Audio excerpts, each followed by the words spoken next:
world, and we have got the guy to get us up to speed. He is U.S. Congressman Mike Gallagher from the Green Bay area. Congressman, it's so good to have you on the show. How are you? Good. How are you? Man, good. I want to start with the mask mandate. So a federal judge in Florida has ruled that the CDC overstepped, the Biden administration overreached, and airports and airplane mask mandates should go away. What's your reaction to today's news?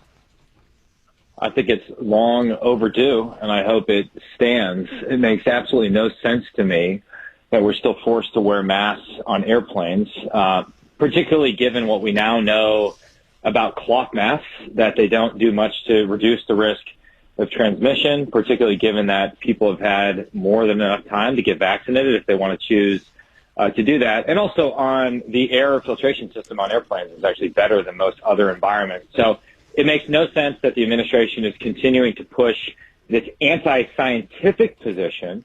At the same time, they are rescinding the Title 42 provision at the southern border, which gives them enhanced powers to send illegal immigrants back to their countries because of health concerns, citing the reduced risk of the pandemic. These two things are obviously in contradiction, and it goes to show you that they're not actually following the science. They're abusing executive power and an emergency authority. It is long past time for us to abandon these mask mandates. If people want to continue to choose to wear masks, that's their choice, but this is an abuse of federal government power at this point. You know, and now because this hasn't been done uniformly and the administration hasn't led on this, Congressman, I called our airport today, right before I went on the air, and I said, what's happening at the airport? Federal judge says that this is not enforceable. This should not be happening. This is void. It should be done.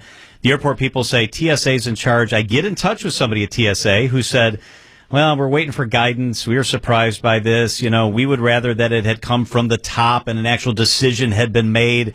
It's just a mess. Total mess, and just a lack of leadership from the Biden administration.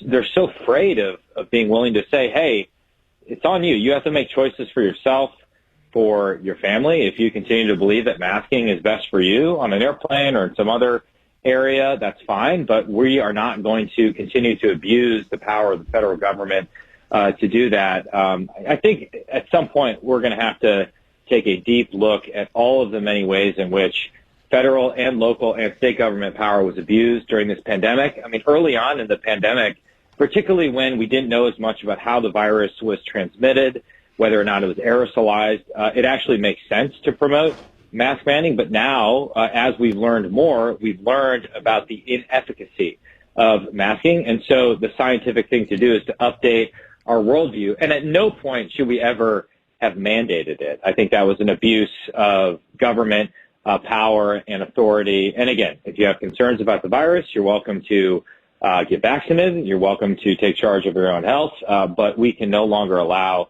this contradictory and self-defeating federal government mask mandate to stand. U.S. Congressman Mike Gallagher with us on WTMJ. I want to tap into your military expertise, coupled with your public service expertise for a couple questions here, Congressman. Should the president go to Ukraine? Well, if he doesn't go, what I proposed is that Secretary of Defense Lloyd Austin go. And in fact, that may even be more appropriate given that it's a military operation underway, and I think that would send a very strong signal of support. So if they're concerned about the president's health or his willingness to do a journey like that, at a minimum, let's send the Secretary of Defense. But particularly since the Prime Minister of the UK, Boris Johnson, went, I think we need a high-level U.S. official, a cabinet-level official to go to Ukraine and send that signal of support. The second thing that I would recommend is that we reopen the embassy in Kyiv. I know there are risks to it, but we never should have closed it down in the first place. We have allied countries that either never closed their embassy down or have taken the step of reopening the embassy. And I think likewise that would send a strong signal of support and just a signal of confidence that with the right weapons, intelligence, general support, Ukrainians can actually, if not win outright, prevent Russia from consolidating further gains. So I really would encourage the administration to consider that. I've been distressed in the last 2 months at how behind the curve and slow and ham-handed and heavy-footed they've been. They seem to be operating from a position of fear, and a fear of provoking Vladimir Putin has affected all of their choices. It affected their decision on at least 2 occasions over the course of the last year to delay lethal assistance to the Ukrainians.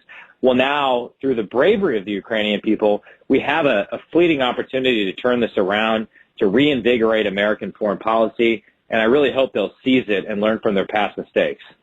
I want to ask you a question about sanctions, because I don't quite understand this. I read again today that there are more sanctions that could be applied to Russian oligarchs and widen the circle of people impacted. Why aren't we just throwing everything right now if we're going to go the sanction route, or if we do that in conjunction with military action and aid? Buy more, save more with a patio door at Pella Windows and Doors of Wisconsin. Buy 3 windows, save $500. Buy 6, save $1,000. Buy a dozen, save $2,000 by adding a patio door. But only through April 30th. Set your free consultation now at PellaWI.com. If we had put secondary sanctions on, the Europeans wouldn't be allowed to do business with the Russians or accept payments in any denomination. So what's driving this, and the reason there are still multiple sanctions we have not put in place and loopholes in existing sanctions, is that the Europeans have maneuvered themselves, unfortunately, into a terrible energy crisis, and the Biden administration is unwilling to push them even further. It really illustrates the dangers of becoming this dependent on a hostile authoritarian regime. And if we as Americans think that we're immune, well, I would say 2 things. One, our current energy policy is so counterproductive that we are waging a domestic war on American energy production that's weakening our energy security and could put us in a European position over the next 2 decades. And oh, by the way, as we scratch our heads and wonder how the Europeans could have gotten themselves in a position where they're so dependent on the Russians, we're in a similar situation with respect to China. Now, it's not an energy dependence, but it's a manufacturing dependence. It's a dependence in critical technology. It's a dependence on rare earth minerals. And too many so-called American companies have simply outsourced their manufacturing to slave labor in China and continue to reap profits off an authoritarian regime. They're going to find themselves in a similarly terrible dilemma if and when the Chinese decide to make a move on Taiwan, because Putin and Xi Jinping are united in their war against the West. They've been waging a Cold War against us for the last decade. Putin is just the junior partner in this relationship. He is merely Xi Jinping's sadistic sidekick. So over the next decade, American companies are going to be forced to choose whether they do business in America or do business in China. We're going to see a similar amount of pressure when the conflict with China gets worse.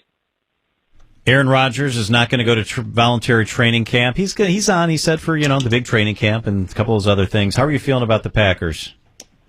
I'm actually, every year I'm unreasonably optimistic, and I have you are utterly crushed in the playoffs. But I hate to lose Devontae. We love Devontae in Green Bay, but that's a lot of funds to play with. I'm excited about some of the options coming up in the draft. So hope springs eternal here in Titletown, USA, and every year I'm convinced they're going to win. But I was only right once in the 2010-2011 season in recent history. How's that baby doing? How's Grace doing? She's great. I had to bring her upstairs and retreat to the basement because she was running around wildly and screaming, and she would have disrupted our interview. But she sends her best. That is so fun. He is U.S. Congressman Mike Gallagher. Always great to have you on the show. Thank you so much, Congressman. Thank you. Appreciate it. It is 4:55.